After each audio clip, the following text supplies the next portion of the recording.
সীমান্তে 14 বছরে 597 বাংলাদেশিকে হত্যা, হাসিনার নতজানু পররাষ্ট্রনীতিকে দুষছেন বিশ্লেষকরা। অবৈধ বিদেশিদের থাকতে দেওয়া হবে না, ঢাকা দিল্লি সম্পর্কের গুণগত পরিবর্তন হয়েছে বললেন পররাষ্ট্র উপদেষ্টা। স্বৈরাচার সব জায়গায় বিভেদ তৈরি করেছে বললেন তারেক রহমান। ভারতীয় হাইকমিশন অভিমুখে বিএনপির পদযাত্রা। বাজার থেকে উধাও সয়াবিন তেল, কৃত্রিম সংকট তৈরি করে দাম বাড়ানোর পায়তারা। ভারতকে উড়িয়ে আবারও এশিয়ার সেরা বাংলাদেশের যুবারা।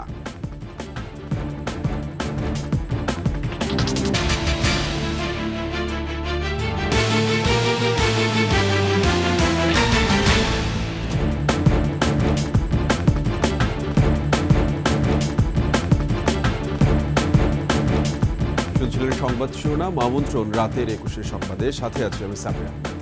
দর্শক, 21 টেলিভিশনের সংবাদ একই সাথে সরাসরি দেখতে পাবেন আমাদের ফেসবুক পেজ www.facebook.com/2124 অনলাইনে। এছাড়া সাবস্ক্রাইব করতে পারেন www.youtube.com/@21 চ্যানেলে। এছাড়া সংবাদে আরও থাকছে: বাশারকে বহনকারী উড়োজাহাজ বিধ্বস্তের আশঙ্কা, 12 দিনে অর্ধ শতাব্দীর স্বৈরশাসনের অবসান ঘটাল আল শাম গোষ্ঠী।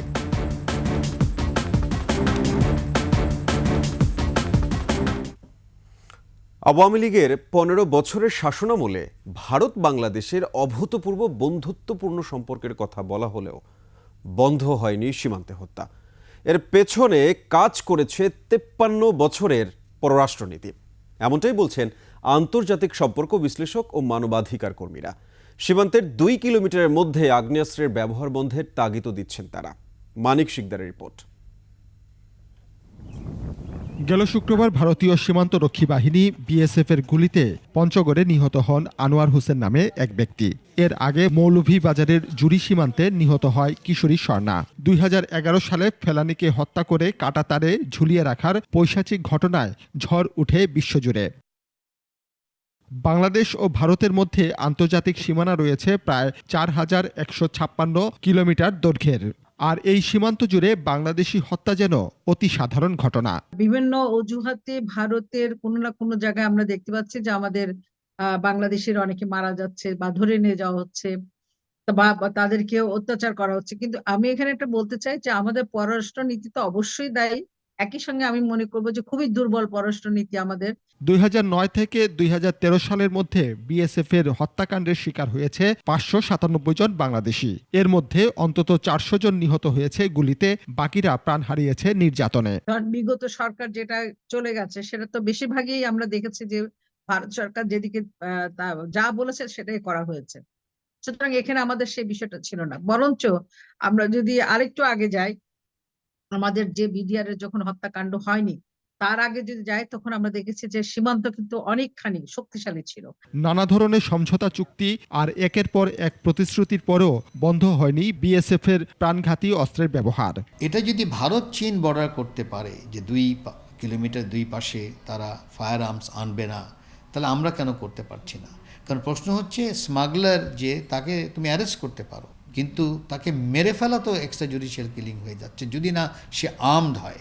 সীমান্ত হত্যা বন্ধ করতে শুধু সরকার নয়, উভয় দেশের জনগণের সম্পৃক্ততা বাড়াতে হবে বলে মনে করছেন আন্তর্জাতিক সম্পর্ক বিশেষজ্ঞরা। যেটা কারণ আমরা বলছি, খাস সরকারকে বলছি, আমরা ওই প্রোটেস্ট নোট দিচ্ছি, যখন মিটিং হয় তখন আমরা রেজ করছি এবং ভারতও বলছে হ্যাঁ এটা করে ফেলা, কিন্তু সেই প্রেশারটা ফিল করছে না। মানিক শিকদার, 21 টেলিভিশন, ঢাকা। বাংলাদেশ ও পাকিস্তানের সঙ্গে পুরো সীমান্ত এলাকার নিরাপত্তা জোরদার করতে ভারত সমন্বিত ব্যবস্থাপনা বাস্তবায়ন করছে বলে দেশটির স্বরাষ্ট্রমন্ত্রী অমিত শাহ বলেছেন। রাজস্থানে এক অনুষ্ঠানে বক্তৃতাকালে তিনি বলেন, মোদী সরকার পাকিস্তান ও বাংলাদেশের সংবেদনশীল সীমান্ত এলাকা পর্যবেক্ষণের জন্য একটি সমন্বিত সীমান্ত ব্যবস্থাপনা তৈরি করেছে। অমিত শাহ বলেন, বাংলাদেশের সঙ্গে সীমান্তের 591 কিলোমিটার বেষ্টনীর কাজ শেষ হয়েছে। 1159 কিলোমিটার সীমান্তে ফ্লাড লাইট স্থাপন করা হয়েছে এবং 573টি সীমান্ত ফাঁড়ি সহ 579টি পর্যবেক্ষণ পোস্ট নির্মাণ করা হয়েছে। ফরেন অফিস কনসালটেশন এফওসিতে যোগ দিতে 9 ডিসেম্বর ঢাকায় আসছেন ভারতের পররাষ্ট্র সচিব বিক্রম মিশ্রি। অগাস্টে বাংলাদেশে শেখ হাসিনা সরকারের পতন এবং অধ্যাপক ডক্টর মোহাম্মদ ইউনূসের নেতৃত্বে অন্তর্বর্তী সরকার গঠনের পর এই প্রথম ভারতের কোনো কূটনীতিক বাংলাদেশে আসছেন। ঢাকায় অবস্থানকালে তিনি বাংলাদেশের পররাষ্ট্র সচিবের সঙ্গে বৈঠক করবেন। ভারতের পররাষ্ট্র সচিব পারস্পরিক স্বার্থ সংশ্লিষ্ট সব বিষয়ে আলোচনা করবেন।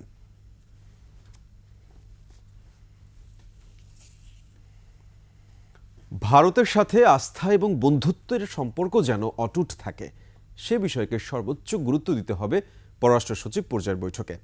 দেশের ইস্যুতে তাদেরকে যেমন কড়া বার্তা দিতে হবে, তেমনি পারস্পরিক সম্পর্ক উন্নত করতে জোর দেওয়ার পরামর্শ বিশিষ্টজনদের। তারা বলছেন, রাজনীতি ছাপিয়ে সামগ্রিক বোঝাপড়ার এর সুযোগ নষ্ট হলে ক্ষতিগ্রস্ত হবে দুই দেশই। আরও জানাচ্ছেন প্রণব চক্রবর্তী।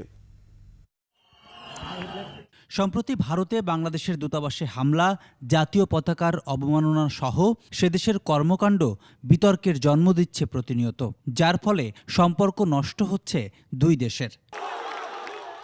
এমন পরিস্থিতিতে ঐতিহাসিক 5 আগস্টের পর প্রথম কোনো কূটনীতিক হিসেবে 9 ডিসেম্বর বাংলাদেশে আসছেন ভারতের পররাষ্ট্র সচিব বিক্রম মিস্ত্রি।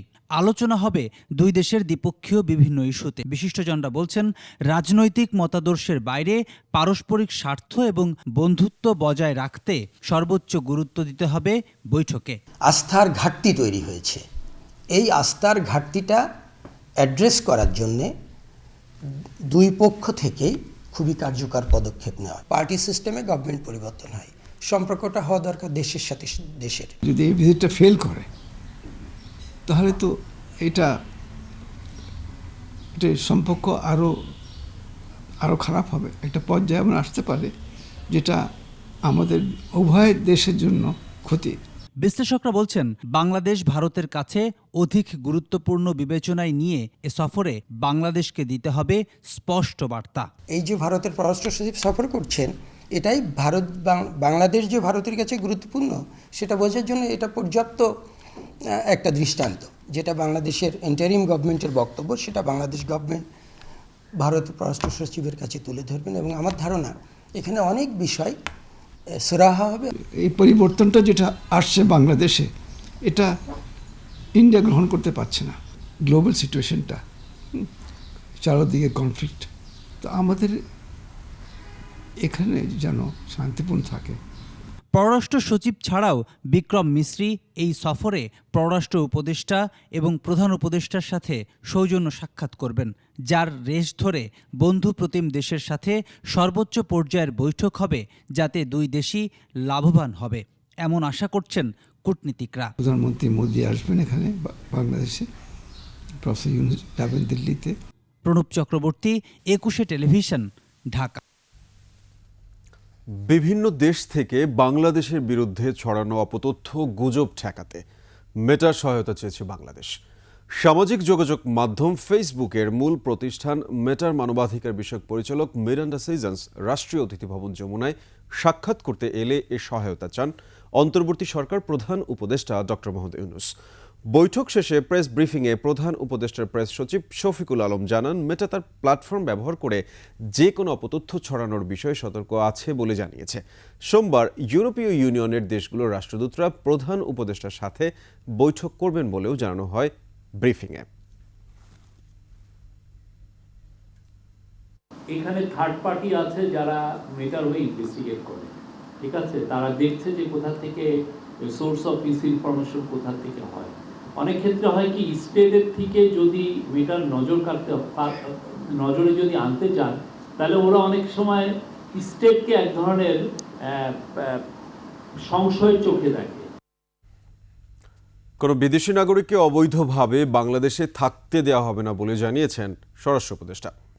সচিবালয়ে বড়দিন ও 31st নাইট উপলক্ষে আইন শৃঙ্খলা সংক্রান্ত সভা শেষে তিনি কথা বলেন। এ সময় তিনি আরও বলেন, দেশে কি পরিমাণ অবৈধ বিদেশি নাগরিক রয়েছে সে তথ্য না থাকলেও খোঁজ খবর নেওয়া হচ্ছে। এদিকে স্বরাষ্ট্র মন্ত্রণালয়ের বিজ্ঞপ্তিতে কর্মরত বা অবস্থানরত অবৈধ বিদেশিদের বৈধতা নেয়ার জন্য অনুরোধ জানানো হয়েছে। মফিউর রহমানের রিপোর্ট। 25 ডিসেম্বর বড়দিন ও 31st নাইট উপলক্ষে আইনশৃঙ্খলা সংক্রান্ত সভা হয় স্বরাষ্ট্র মন্ত্রণালয়ে। সভা শেষে উপদেষ্টা সাংবাদিকদের বলেন, অনেক বিদেশি নাগরিক অবৈধভাবে বাংলাদেশে থাকার তথ্য রয়েছে। এদের বিষয়ে খোঁজখবর নেওয়া হচ্ছে জানিয়ে তিনি বলেন, কোনো দেশের নাগরিককে অবৈধভাবে দেশে থাকতে দেয়া হবে না। কোনো বিদেশিকেই অবৈধভাবে বাংলাদেশে থাকতে দেওয়া হবে না। কতজন আছে এই স্ট্যাটিস্টিক্সটা আমাদের কাছে এখনো নাই। অনেক দেশেরই আছে, আমি কোনো দেশের নাম মেনশন করতে চাচ্ছি না, বাট কোনো দেশেরই আমরা এই অবৈধ নাগরিককে বাংলাদেশে থাকতে দিব না। পরে এ বিষয়ে একটি বিজ্ঞপ্তিও জারি করে স্বরাষ্ট্র মন্ত্রণালয়। এতে অবৈধ বিদেশি নাগরিকদের সতর্ক করে বৈধতা নেয়ার জন্য অনুরোধ করা হয়েছে। উপদেষ্টা বলেন, দেশের সকল সীমান্ত এলাকায় বিজিবি সতর্ক অবস্থানে রয়েছে। কোনো প্রকার অবৈধ অনুপ্রবেশ বরদাস্ত করা হবে না বলেও জানান তিনি। সীমান্ত পুরাই অ্যালার্ট। ওরা শুধু সিলেটে নয়, বেনাপোল এবং অন্যান্য ইসেও তারা কি করছে। 31st নাইটে যে কোনো ধরনের উশৃঙ্খলা থেকে সবাইকে বিরত থাকার আহ্বান জানিয়ে তিনি বলেন, ওই দিন সব ধরনের সাধারণ মদের বার বন্ধ থাকবে। এছাড়া আতশবাজি ও ফানুস ওড়ানো নিষিদ্ধ করা হয়েছে বলেও জানান তিনি। 31st নাইট আমরা বলি, ওই সময় আমাদের অনেক সময় কিছু আমাদের ইয়াং জেনারেশনের ভিতরে একটু উচ্ছৃঙ্খলতা দেখা দেয়। এইটা করাটা ঠিক না, এবং অনেক সময় তারা বিভিন্ন জায়গায় বিভিন্ন ধরনের পানি খায়, এইগুলিও আপনারা একটু নিষেধ করতে পারেন। ভারতের পররাষ্ট্র সচিবের সফরের মধ্য দিয়ে দুদেশের সম্পর্ক আরও উন্নতি হবে বলেও জানান স্বরাষ্ট্র উপদেষ্টা। পররাষ্ট্র মন্ত্রণালয়ের মাধ্যমে এটা কিন্তু করা হচ্ছে। মফিউর রহমান, 21 টেলিভিশন, ঢাকা। 5 আগস্টের পর ঢাকা দিল্লি সম্পর্কে যে গুণগত পরিবর্তন তা মেনে নিয়েই সম্পর্ক এগিয়ে নিতে ভারতকে আহ্বান জানিয়েছেন পররাষ্ট্র উপদেষ্টা তৌহিদ হোসেন। একই সঙ্গে সার্ক জার্নালিস্ট ফোরামের সেমিনারে দুই দেশের অর্থনীতির চলমান সংকট উত্তরণে গুরুত্ব আরোপ করা হয়। শাকের আর্য রিপোর্ট। জাতীয় প্রেস ক্লাবে সার্ক জার্নালিস্ট ফোরাম আয়োজিত সেমিনারে যোগ দেন পররাষ্ট্র উপদেষ্টা। আঞ্চলিক এই সংস্থার স্থবিরতা ও আগামী চ্যালেঞ্জ নিয়ে কথা বলেন বক্তারা। এ সময় বিএনপি নেতারা ব্যবসা বাণিজ্যের স্বার্থেই সার্ককে গতিশীল করার উপর জোর দেন। উন্নয়নশীল থেকে যদি আমরা উন্নত রাষ্ট্রে পরিণত করতে চাই, তাহলে আঞ্চলিক সহযোগিতা, আঞ্চলিক বাণিজ্য, অর্থাৎ আঞ্চলিক সহযোগিতার মাধ্যমে আঞ্চলিক বাণিজ্য বাড়ানো আমাদের জন্য একটা জরুরি বিষয়। 5 আগস্ট পরবর্তী বাংলাদেশ ভারত চলমান সংকটে কোনো দেশেই যে লাভবান হচ্ছে না তাও স্মরণ করিয়ে দেন তিনি। সব দেশের সাথে সব দেশের তো সম্পর্ক অতটা ভালো না, কাজেই দ্বিপাক্ষিক ভিত্তিতে হয়তো সেখানে আদান প্রদান হচ্ছে না। কিন্তু যেটা হতো যে সার্ক সামিটে গিয়ে তারা প্রত্যেকের সাথে দেখা করতেন। ঠিক আছে, সমস্যা আছে, তার কিছু তো অন্তত সেটাকে স্তীমিত করার ব্যবস্থা, সমাধান না হোক। উপদেষ্টা বলেন, বাংলাদেশ ভারত সম্পর্কে গুণগত পরিবর্তন হয়েছে। দুই দেশের স্বার্থ অক্ষুণ্ণ রেখে সম্পর্কের উপরও জোর দেন তিনি। গত 2-3 মাস যাবত যে ব্যবসায় মন্দা যাচ্ছে দ্বিপাক্ষিক, সেটা কি শুধু বাংলাদেশকে এফেক্ট করছে? শুধু বাংলাদেশকে এফেক্ট করছে না, এত বড় অর্থনৈতিক দেশ ভারত, তাকেও কিন্তু এফেক্ট করছে। পরিমাণটা হয়তো প্রপোর্শনালি হয়তো অত বেশি না, কিন্তু এফেক্ট কিন্তু করছে। অচল অবস্থা কাটিয়ে ওঠার জন্য সবচেয়ে গুরুত্বপূর্ণ হচ্ছে আপনার পারস্পরিক যে যোগাযোগ স্থাপন। প্রধান উপদেষ্টা ডক্টর মোহাম্মদ ইউনূসও সার্ককে শক্তিশালী সংগঠন হিসেবে দেখতে চান বলেও জানান তৌহিদ হোসেন। যেটা আমার অনুরোধ ছিল। শাকের আর্য, 21 টেলিভিশন, ঢাকা। পলাতক স্বৈরাচার ক্ষমতায় টিকে থাকার জন্য সব জায়গায় বিভেদ সৃষ্টি করেছিল বলে মন্তব্য করেছেন বিএনপির ভারপ্রাপ্ত চেয়ারম্যান তারেক রহমান। রাষ্ট্র কাঠামো মেরামতের 31 দফা ও জনসম্পৃক্তি বিষয়ে রংপুর ও বরিশাল বিভাগীয় প্রশিক্ষণ কর্মশালায় ভার্চুয়ালি যুক্ত হয়ে এ মন্তব্য করেন তিনি। তারেক রহমান বলেন, রাজনীতির পুঁজি হলো জনগণের আস্থা ও বিশ্বাস, সেটা হারালে পতিত স্বৈরাচারের মতো অবস্থা হয়। বিএনপিকে জনগণের আশা ও আস্থার জায়গায় নিয়ে যেতে নেতাকর্মীদের প্রতি আহ্বান জানান তারেক রহমান। বলেন, দেশ গড়তে হলে দল মত নির্বিশেষে ঐক্যবদ্ধ হতে হবে। পলাতক স্বৈরাচার যেরকম ক্ষমতায় টিকে থাকার জন্য সব জায়গায় বিভেদ তৈরি করেছিল, সব জায়গায় বিভেদ তৈরি করে সমাজের ব্যালেন্স, দেশের ব্যালেন্সটাকে নষ্ট করে দিয়েছিল। আমরা চাইছি দেশকে পুনর্গঠন করতে। বিএনপির সামনে যে সবচেয়ে বড় সম্ভাবনা, এটিকে সফল করা সম্ভব একমাত্র আমরা যদি দেশকে ঐক্যবদ্ধ করতে পারি, সকল মানুষকে ঐক্যবদ্ধ করতে পারি। ত্রিপুরায় বাংলাদেশ মিশনে ভাঙচুর এবং ভারতীয় সংবাদ মাধ্যমের বিদ্বেষ ও সাম্প্রদায়িক বক্তব্যের তীব্র প্রতিবাদ জানিয়েছে বিএনপির 3 সহযোগী সংগঠন। ছাত্রদল, যুবদল, স্বেচ্ছাসেবক দলের প্রতিনিধিরা ভারতীয় হাইকমিশনে স্মারকলিপি দেওয়ার পর বলেন, ভারত প্রতিবেশী রাষ্ট্র, কিন্তু অবন্ধুসুলভ আচরণ মেনে নেওয়া হবে না। ওমর ফাহিমের রিপোর্ট। আগরতলা সহকারী হাইকমিশনে ভাঙচুর, বাংলাদেশের জাতীয় পতাকা অবমাননা ও কলকাতা উপ হাইকমিশনে বিশৃঙ্খলার প্রতিবাদে রোববার সকালে নয়াপল্টন থেকে ভারতীয় দূতাবাস অভিমুখে প্রতিবাদী মিছিল। এই আগুন আগ্রাসনের বিরুদ্ধে প্রতিরোধে বিএনপির 3 সহযোগী সংগঠন ছাত্রদল, যুবদল ও স্বেচ্ছাসেবক দলের সম্মিলিত মিছিল রামপুরা ব্রিজের কাছে এলে ব্যারিকেডের মুখে পড়ে। এরপর 6 সদস্যের প্রতিনিধি দল স্মারকলিপি নিয়ে ভারতীয় হাইকমিশনে প্রবেশ করে। পরে সাংবাদিকদের উদ্দেশ্যে বক্তব্য রাখেন 3 সংগঠনের প্রতিনিধিরা। তারা বলেন, প্রতিবেশী দেশ হিসেবে ভারতকে অস্বীকার করা যাবে না, তবে অবন্ধুসুলভ আচরণ থেকে যাতে তারা বিরত থাকে। আমাদের বক্তব্য খুবই পরিষ্কার। বাংলাদেশের স্বাধীনতা, সার্বভৌমত্বের প্রত্যেক কোনো আপোষ নেই। বাংলাদেশের জনগণকে সবসময় ঐক্যবদ্ধ করে স্মারকলিপিতে বাংলাদেশ সহকারী হাইকমিশনে ভাঙচুর, পতাকা অবমাননা, সম্পদ বিনষ্টের বিচার দাবি করা হয়েছে বলেও জানান তারা। একটি মব তৈরি করেছিল এবং বাংলাদেশি পতাকাকে তারা অবমাননা করেছিল। বাংলাদেশি যে আমাদের রাষ্ট্রদূতরা রয়েছে তাদেরকে ভয়ভীতি দেখিয়ে তারা কক্ষ থেকে বের করে দিয়েছিল। যেটি ভিয়েনা কনভেনশন 1961-এর সুস্পষ্ট লঙ্ঘন 26 ধারায়। আগরতলায় ভারতীয় উগ্রবাদী গোষ্ঠী যে হামলা করেছে, বাংলাদেশের পতাকা পুড়িয়ে দিয়েছে, আমরা এটার প্রথম দিকেই তীব্র নিন্দা এবং ধিক্কার জানিয়েছি। ভারতীয় সংবাদ মাধ্যমের বিদ্বেষ ও উস্কানিমূলক বক্তব্য বন্ধেরও আহ্বান জানিয়েছেন নেতারা। উস্কানিমূলক বক্তব্য দিচ্ছে, বিশেষ করে সাম্প্রদায়িক সম্প্রীতি বিনষ্ট করার জন্য তারা চেষ্টা করছে। এগুলো যাতে ভবিষ্যতে বন্ধ হয়, এরকম উস্কানিমূলক বক্তব্য যাতে আর না দেয়, এবং প্রতিবেশী হিসাবে ভারতকে আমরা অস্বীকার করতে পারবো না।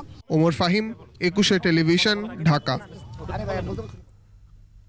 পর্যাপ্ত মজুদ থাকা সত্ত্বেও বোতলজাত সয়াবিন তেলের সরবরাহ কমিয়ে দিয়েছেন মিল মালিকরা। বাজারে কৃত্রিম সংকট সৃষ্টি করে পায়তারা চলছে দাম বাড়ানোর। পাইকারি ব্যবসায়ীদের অভিযোগ, চাহিদা অনুযায়ী তেল সরবরাহ করছে না কোম্পানিগুলো। ব্যাংকগুলো ভোজ্য তেলের এলসি খোলার হার স্বাভাবিক জানালেও মুখ খুলছেন আমদানিকারকরা। তৌহিদুর রহমানের রিপোর্ট। ভোজ্য তেলের দাম সহনীয় রাখতে কয়েক দফা শুল্ক কমিয়েছে সরকার, তবে সুফল পাচ্ছেন না ভোক্তারা। পর্যাপ্ত যোগান থাকা সত্ত্বেও বাজারে নেই বোতলজাত সয়াবিন তেল। ডিলাররা সরবরাহ কমিয়ে দেয়, চাহিদা অনুযায়ী বোতলজাত সয়াবিন মিলছে না। বেশিরভাগ লুজ তেল বোতল করে রাখছে। আমি নিতে আসছিল 3 মাসের রূপচাঁদা মার্কেটে, তা নাই। তেল দৈনিক লাগে 10 কার্টুন, আমাদের দিচ্ছে ওই দিকে 2 কার্টুন।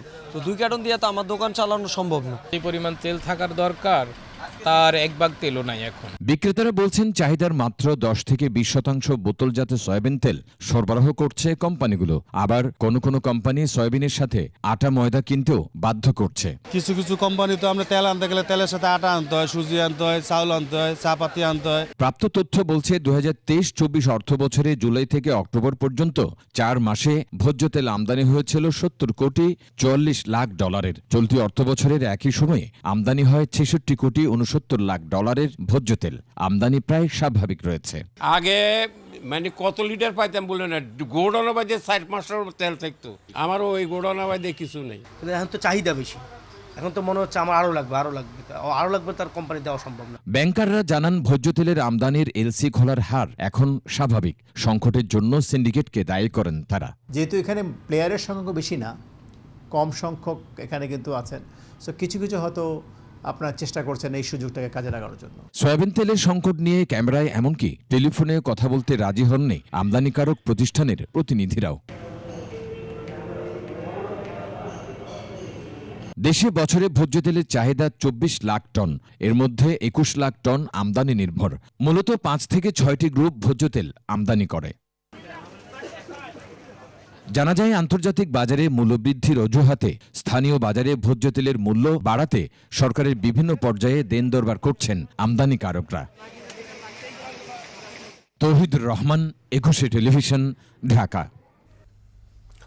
2025-26 সালের মধ্যে নির্বাচন হবে বলাটা দায়িত্বজ্ঞানহীন হবে মন্তব্য করে প্রধান উপদেষ্টা প্রেস সচিব শফিকুল আলম বলেছেন, সংস্কার কমিশনের রিপোর্ট এবং রাজনৈতিক দলগুলোর সাথে আলোচনার ভিত্তিতে সরকার নির্বাচনের দিনক্ষণ ঠিক করবে। রাজধানীতে এক সেমিনারে তিনি আরও বলেন, চীন রাশিয়া থেকেও মিথ্যা তথ্য ছড়ানো হচ্ছে। শিউলি শবনমের রিপোর্ট। গণ অভ্যুত্থান পরবর্তী নতুন বাংলাদেশের অর্জন, চ্যালেঞ্জ এবং আগামী দিনের করণীয় নিয়ে ইংরেজি দৈনিক ঢাকা ট্রিবিউনের সেমিনার। নরওয়েজিয়ান দূতাবাসের সহায়তায় অংশ নেন মানবাধিকার কর্মী, রাজনৈতিক নেতাসহ ধর্মীয় সংখ্যালঘু সম্প্রদায়ের নেতারা। বৌদ্ধ খ্রিস্টানের যে নির্যাতন, অন্তর্ভুক্তিমূলক বাংলাদেশ, অবাধ, স্বচ্ছ ও নিরপেক্ষ নির্বাচনের জন্য সুষ্ঠু কাঠামো গড়ে তোলার তাগিদ দেন বক্তারা। The current government is in tune with and agreed upon is just to demolish Awami League totally, because that's what it seems that they're all doing. In last 15 years, we were deprived. We were not being able to choose our government. সংখ্যালঘু নির্যাতনকে রাজনৈতিক রং না দিয়ে সঠিকভাবে চিহ্নিত করে সরকারকে সুশাসন প্রতিষ্ঠার দাবি জানান হিন্দু বৌদ্ধ খ্রিস্টান ঐক্য পরিষদের নেতা।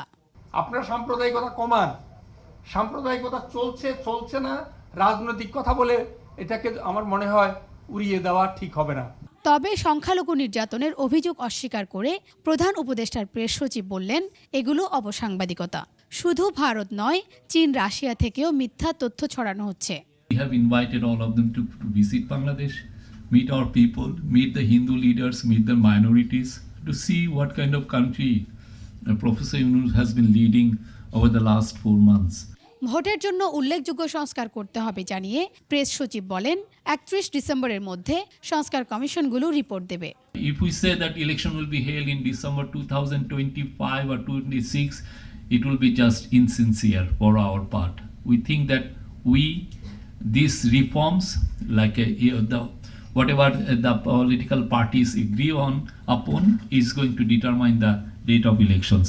অন্তর্বর্তী সরকারের আওয়ামী লীগকে নিষিদ্ধ করার ইচ্ছে নেই জানিয়ে প্রেস সচিব বলেন, এখনও তারা তাদের অপরাধের জন্য ক্ষমা চায়নি। Not a single person has said or regretted. Shiuli Shabnam, 21 television, Dhaka. কেবল বিচারের মুখোমুখি হতে হলেই শেখ হাসিনা দেশে ফিরতে পারবেন বলে মন্তব্য করেছেন মৎস্য ও প্রাণী সম্পদ বিষয়ক উপদেষ্টা ফরিদা আক্তার। বৈষম্য বিরোধী ছাত্র আন্দোলনে আহতদের পুনর্বাসন উপলক্ষে বিজিবি সদর দপ্তরে এক অনুষ্ঠানে এ কথা বলেন তিনি। সৈনিক জনতার ঐক্য না হলে সামনে মহা বিপদ অপেক্ষা করছে বলে মন্তব্য করেছেন লেখক গবেষক ফরহাদ মোজাহার। আদিত্য মামুনের রিপোর্ট।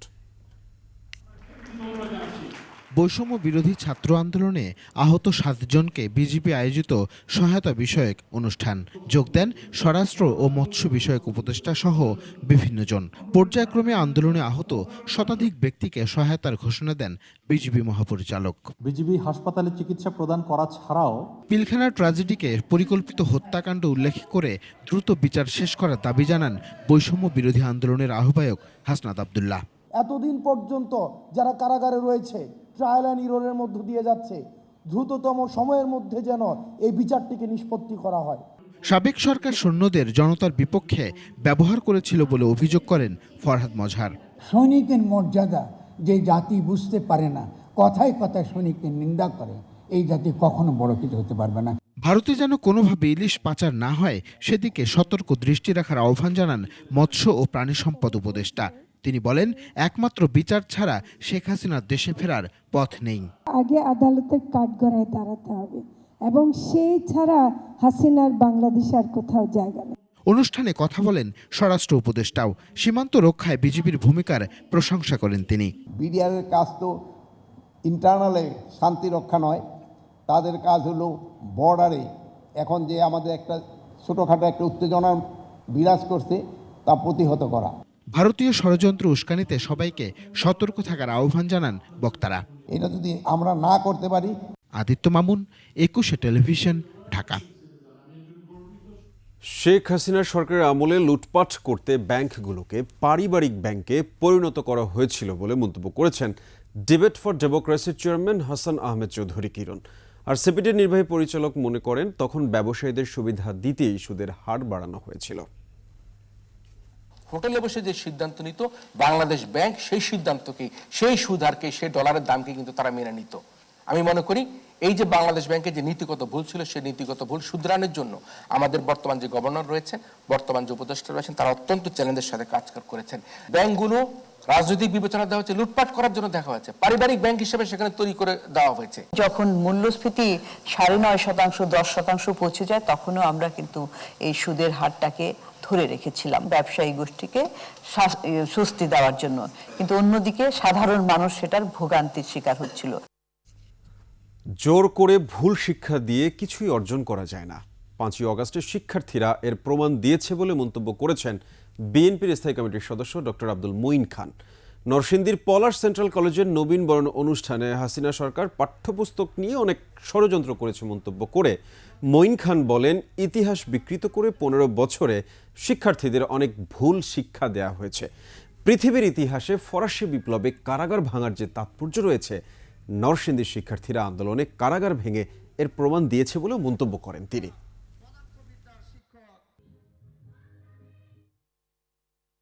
গত 15 বছরের সিলেবাস তৈরি করে বই ছাপিয়ে ছাত্রদের অনেক শিক্ষা দেওয়া হয়েছিল, সেই শিক্ষায় কিন্তু কোনো কাজ হয়নি। সমস্ত শিক্ষা কিন্তু আমরা দেখেছি 5ই আগস্ট একদিনই উল্টে গিয়েছে। নিচ্ছি সংবাদ বিরতি, যখন ফিরছি তখন অন্যান্য সংবাদের সঙ্গে আরও যা থাকছে। একচেটিয়া বাণিজ্য আধিপত্য হারিয়ে বেসামাল ভারতের রাজনীতিবিদরা বাংলাদেশ নিয়ে চালাচ্ছে প্রোপাগান্ডা।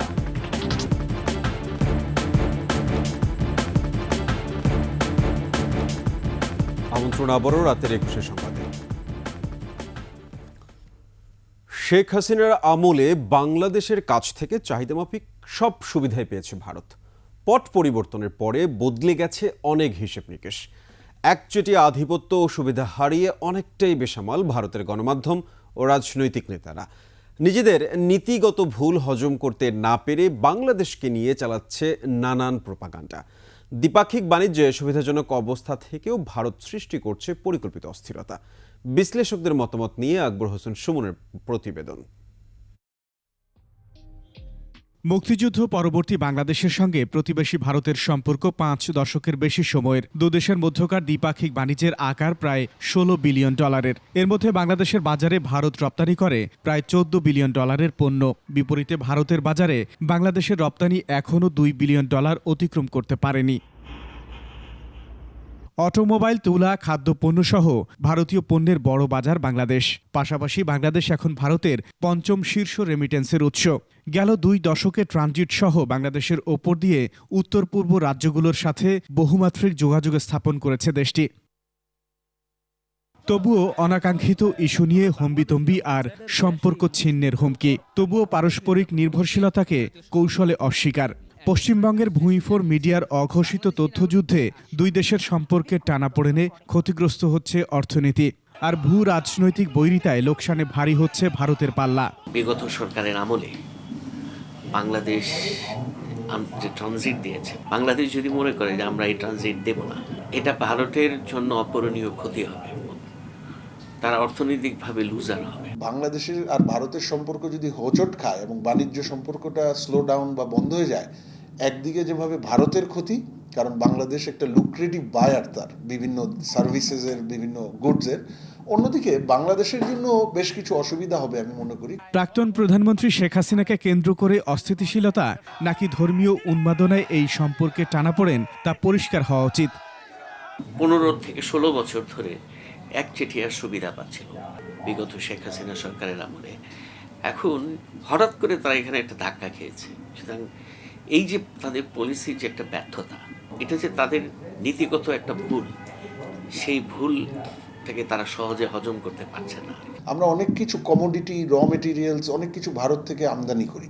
এখন সেগুলোর যে অল্টারনেটিভ নাই তা নয়, কিন্তু আপনি যদি দূরত্ব চিন্তা করেন, সময় চিন্তা করেন, কিছু কিছু ক্ষেত্রে খরচ চিন্তা করেন, পরিবহন খরচ, পরিবহনের সময়, এগুলো মিলিয়ে অনেক কিছু আছে যেগুলো ভারত থেকে আনলে আমাদের জন্য এগুলো অ্যাফোর্ডেবল হয়। প্রতিবেশী পরিচয়ে একচেটিয়া সুবিধা না দিয়ে সম অধিকারের ভিত্তিতে গঠনমূলক সম্পর্ক গড়ে তোলার পরামর্শ বিশ্লেষকদের। বাংলাদেশ অধিকতর মাত্রায় যদি চীনের দিকে ঝুঁকে যায়, এই জিনিসটা ভারতের জন্য একটা উদ্বেগের কারণ হবে।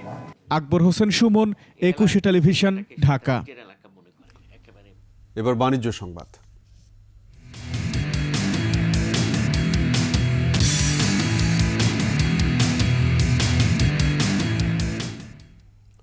চুয়াডাঙ্গার সরোজগঞ্জ বাজারে চালু হলো শাহজালাল ইসলামী ব্যাংকের উপশাখা। উদ্বোধন করেন ব্যাংকের ব্যবস্থাপনা পরিচালক মোসলেউদ্দিন আহমেদ। উপস্থিত ছিলেন ব্যাংকের জেএভিপি ও জনসংযোগ বিভাগের ইনচার্জ KM হারুনুর রশিদ, বিভিন্ন শাখা ব্যবস্থাপক সাইদুর রহমান, SM রাশেদুল করিম, কামরুজ্জামান, আবদুল্লাহ আল মাহমুদ সিদ্দিকী, BM আহসানুল কবির, আরজউল্লাহ এবং সরোজগঞ্জ উপশাখার ইনচার্জ ফারুক হোসাইন, কুতুবপুর ইউপি সাবেক চেয়ারম্যান নুরুল ইসলাম, ব্যবসায়ী আজিজুল হক সহ অন্যান্যরা।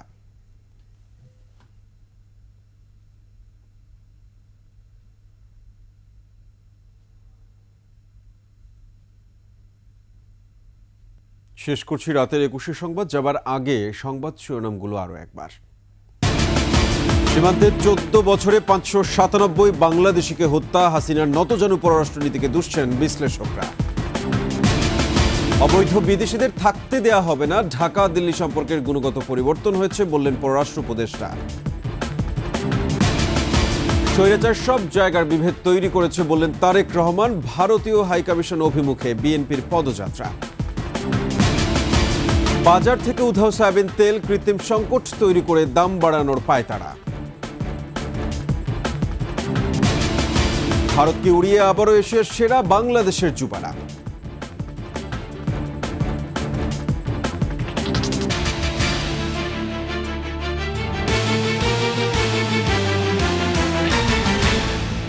দর্শক, সর্বশেষ সংবাদ জানতে ডায়াল করুন 202 নম্বরে আর ভিজিট করুন 21-tv.com এই ওয়েবসাইটে।